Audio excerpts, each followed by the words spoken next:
shirts from their existing stock, while St Helens players will be donating old training gear and clothing items to Tonga. Fans are being asked to drop donations off at the Saints Community Development Foundation between the hours of 9 a.m. and 8 p.m. The deadline for all donations is Thursday, March the 31st. Obviously, they've got the Tonga coach, haven't they? And Christian Wolf there. They've got a few Tongan players, Conrad Hurrell being most notable, I think, in many ways, as well at St Helens. So it's a really good gesture from the club helping out that community. Yeah, absolutely. It's easily forgotten. It seemed like it was big news for 2 minutes, and then obviously lots of other things happened. But yeah, obviously it's something that it's going to take some rebuilding. So any kind of little symbolic thing that we can do is no doubt welcome. Yeah, for certain. Anything else you want to tell us about, Alan? Anything that you've been getting busy that you want to recommend? Well, unusually, I do actually have something. I've actually been doing something last week. We had our half-term holiday, which was nice to get away, and I managed to. We did something that's kind of been in my head to do for quite some time. So we stayed in a cottage which is on the Settle Carlisle line, actually at one of the railway stations in Kirby Stephen, which is kind of right on the border between the Yorkshire Dales and the Eden Valley. So it's run by the Settle Carlisle Trust, or the kind of the volunteers that kind of help support the services on that line. And yeah, it's converted from the old station building. So you stay right on the platform, and that was, as I said, it's something I've always wanted to do. And yeah, it was beautiful area. Obviously the weather was a bit mixed at times, but it did mean that we got a bit of snow, and yeah, that was quite beautiful on the hilltops and everything. And I think everybody enjoyed it. I think my daughter wasn't particularly fond of the freight trains running through at 5 a.m, but there's everyone loved that. She loves the freight train. Well, I mean, she gets up at 6 a.m. anyway, so it's not that different. but yeah, no, it was great, and the weather was mixed, but kind of really contributed to the kind of coziness of it, and it was a life ambition achieved. So that's my recommendation.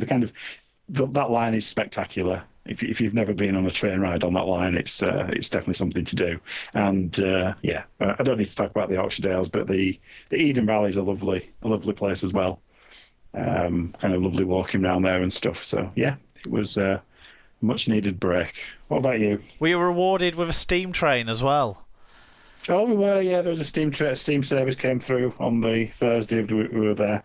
Because that's the thing you always think with that line, isn't it? With the weaving in and out of the hills and the valleys and all the viaducts and all of that. It's the iconic image of a steam train storming across Ribblehead. Obviously, you were a bit further away. A bit further on than that. Yeah, no, and particularly when it came through, which was the Thursday afternoon, it was snowing at that point. So you had kind of the howling wind, the snow, and this kind of steam train, and because you're on the platform, the wind was blowing, you got all the steam and the smoke and all that kind of stuff. So it was it was very evocative. So yeah, it was Christmas lovely. Card sorted for next year. Well, yeah, I was going to say if they did that at Hull FC the week before, then yeah, it was some great pictures from that. So that was great. Good stuff. I this weekend went to watch Jamali Maddox at the Duke's Theatre in Lancaster, and I'd never been in a theatre like this before, but the room we were in is kind of like a square, and the act comes out kind of in the middle. so it was like theatre in the round. Yeah. And the seats in the theatre, right, they were like 2-person fold down seats. Okay. Yeah. Which I thought was quite cool. They were wide enough that if you were sat with someone that wasn't the person you were with, you could sit. I was just going to say, it depends if you're in a couple. You could sit like separately, but similarly, if you were a couple, you could sit next to each other a bit closer and stuff. Anyway, the show was good as well. I have to say, very funny. thought-provoking at times as well. He's going to do that, but it was really good. But I've recommended it before, but if you go to Lancaster, you've got to get a Go Burrito because they're so nice and good value. So check that out. It's actually just round the corner from where the Duke's is, so that was good. We had one of them before we went and watched the show. And enjoyed a few beers as well around town. That goes without saying, I think. And then on Sunday we did a nice walk along the Lancashire Coastal Way.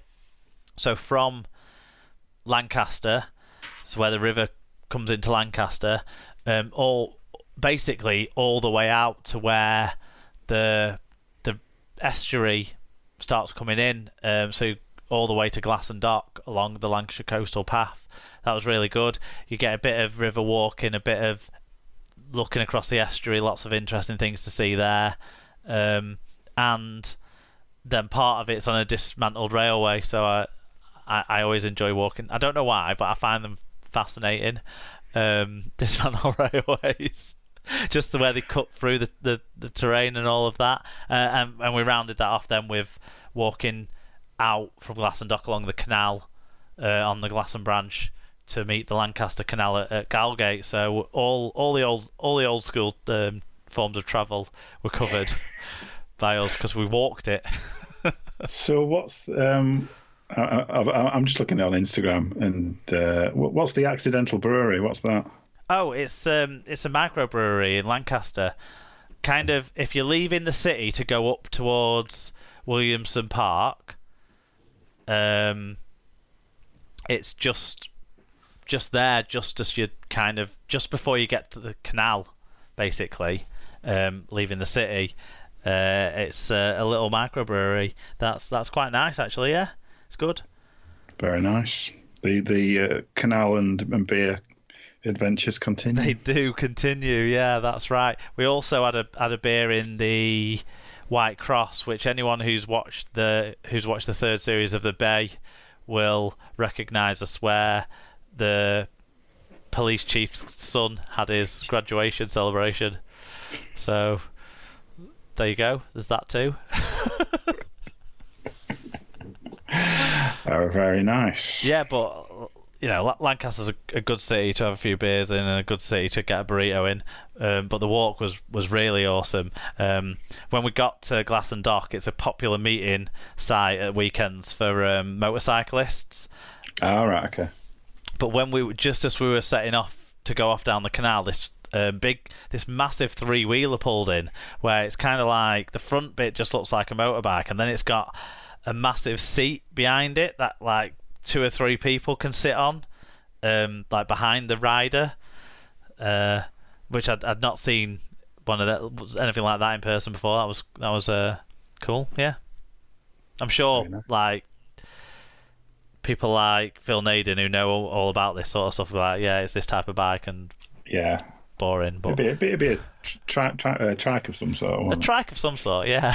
Yeah. But yeah, I'm sure Phil could fill us in with the exact details and CCs and all that, whatever. Yeah, but that was my week since the last show. What we've got coming up, it's Scoots next week. I think we're going to get a bit more insight into the career pathways of junior referees. So, oh yeah, that's good. Yeah. Yeah, looking forward to that. Hopefully Hull FC are still winning for her as well, because it always feels like she's talking about them losing, doesn't it? Poor Scoots. Feels like it, but yeah, they're only playing cast this week. I suppose they have had probably a 50-50 shot of winning or losing ever since Scoots has hosted the show. So hopefully it's on the 50% up week this week. Do you want to remind people about where they can find us, get in touch with us, that sort of business? Yes, so you can find us at Super League Pod on Twitter and Instagram. We're at facebook.com/Super League Pod. If you want to email us, it's superleaguepod@gmail.com, or you can find the show's website at superleaguepod.com, where you can search for the show on Spreaker, Apple Podcasts, Google Podcasts, Podcast Addict, Stitcher, Spotify, Overcast, or anywhere you find your normal podcasts, and we're also on YouTube.